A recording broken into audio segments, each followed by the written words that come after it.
ஆசிரியர்கள் அனைவருக்கும் வணக்கம். இன்று நாம் இந்த காணொளியில் CIDS collaborative instructional design system அந்த சிஸ்டம் உங்களுக்கு எப்படி லாகின் பண்ணுறது அப்படின்னு பார்க்க போகிறோம். சரியா? முதல்ல CIDS பேஜுக்கு போகணும். CIDS பேஜுக்கு போகிறதுக்கு இரண்டு வழிமுறைகள் இருக்குது. ஓகே, முதலாவதாக நீங்கள் என்ன செய்யுங்க, உங்கள் கூகுள் வெப்பேஜுக்கு போயிட்டு நீங்கள் CIDS அப்படின்னு நீங்கள் தட்டுனீங்க அப்படின்னா உங்களுக்கு ஒரு ஆப்ஷன் வரும். நீங்கள் இதையும் கிளிக் பண்ணலாம். இதில் கிளிக் பண்ணி நீங்கள் நுழையலாம். ஓகே, அந்த CIDS பேஜ் வரும். அப்படி இல்லாட்டி நீங்கள் என்ன செய்யலாம் அப்படின்னா ASIE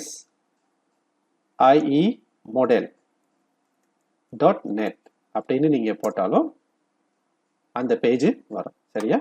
ஓகே, எப்பொழுதுமே இந்த பேஜை, அதாவது நம்ம CIDS பேஜுக்கு டைப் பண்ணி நம்ம நுழையறதுக்கு பதில் நீங்கள் ஒரு வாட்டி இந்த பேஜை நீங்கள் டைப் பண்ணி இந்த பேஜ் வந்துட்ட பிறகு இங்கே ரைட் ஹேண்ட் சைடில் நீங்கள் பார்த்தீங்க, இந்த இடத்துல நீங்கள் பார்த்தீங்க அப்படின்னா ஒரு ஸ்டார் இருக்குது. சரியா? அந்த ஸ்டாரை நீங்கள் கிளிக் பண்ணிட்டீங்க அப்படின்னா அது கேட்கும். சரியா? இந்த புக் மார்க் நீங்கள் இதை புக் மார்க் பண்ண போகிறீங்களான்னு, இதாவது உதாரணத்துக்கு நான் இது ஏற்கனவே புக் மார்க் பண்ணி வச்சிட்டேன். சரியா? ஓகே, உதாரணத்துக்கு எப்படி இருக்கும். சரியா? இப்படி இந்த ஸ்டார் இருக்கும். நீங்கள் என்ன செய்யுங்க, இந்த ஸ்டாரை கிளிக் பண்ணிக்கங்க.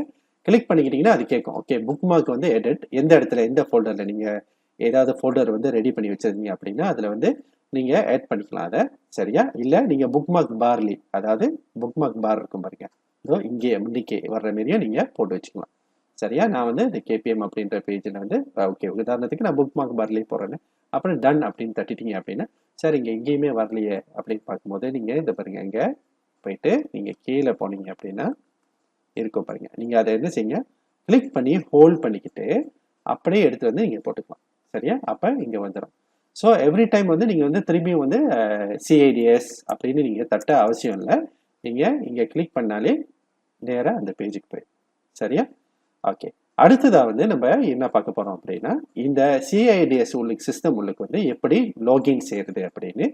சரியா? ஓகே, இந்த CIDS சிஸ்டம் உங்களுக்கு நீங்கள் பொந்துட்டோன்னே கீழே ஸ்க்ரோல் டவுன் பண்ணுங்க. இங்கே பாருங்க, லாகின் டு ASIE மாடல் அப்படின்னு இருக்கு. ஸோ இங்கே யூசர் நேமும் பாஸ்வேர்ட் கண்டிப்பாக உங்கள் CIDS உங்கள் பள்ளியில் CIDS பஞ்சலாராஸ் கொடுத்துருப்பாங்க. ஸோ அதை பயன்படுத்தி நீங்கள் இதில் நீங்கள் லாகின் செய்யலாம். சரியா? உதாரணத்துக்கு இப்போ நான் எங்கள் பள்ளியில் நான் தான் பஞ்சலாராஸ். ஸோ இதை நான் இதில் என்னோட யூசர் நேமையும் பாஸ்வேர்ட்டையும் பயன்படுத்தி நான் லாகின் செய்ய போகிறேன். ஸோ நீங்கள் லாகின் செய்தோடனே இந்த மாதிரி ஒரு சிஸ்டம் வந்துடும். சரியா? ஸோ அந்த சிஸ்டம் உங்களுக்கு நீங்கள் என்ன செய்யணும், selama datang ke laman sistem mereka bentuk pengajaran kolaboratif அப்படின்னு இருக்கும். நீங்கள் இந்த அதாவது laman utama mereka bentuk perancangan pengajaran இதை நீங்கள் கிளிக் பண்ணணும். அப்படியே நீங்கள் இங்கே பார்த்தீங்கன்னா உங்கள் வலதுபுறமும் இடதுபுறமும் இங்கே DPLC இருக்குது, லட்சண லெசன்ஸ் ஸ்டடி இருக்குது, நிறைய ஃபங்க்ஷன்ஸ் இருக்குது. நீங்கள் ஓய்வாக இருக்கும் பொழுது நீங்கள் அதை கிளிக் பண்ணி நீங்கள் மேற்கொண்டு அதை பற்றிய தகவல்களை நீங்கள் அங்கே அறிஞ்சிக்கலாம். ஆனால் நம்ம இந்த CIDSக்கு இந்த பகுதி, அதாவது laman utama mereka bentuk pengajaran அப்படி இருக்குல்ல, அதை நீங்கள் கிளிக் பண்ணணும். சரியா? அதை நீங்கள் கிளிக் பண்ண உடனே உங்கள் CIDS சிஸ்டம்களுக்கு போத்துருவீங்க. சரியா? ஓகே, இதை முயற்சி செய்து பாருங்க.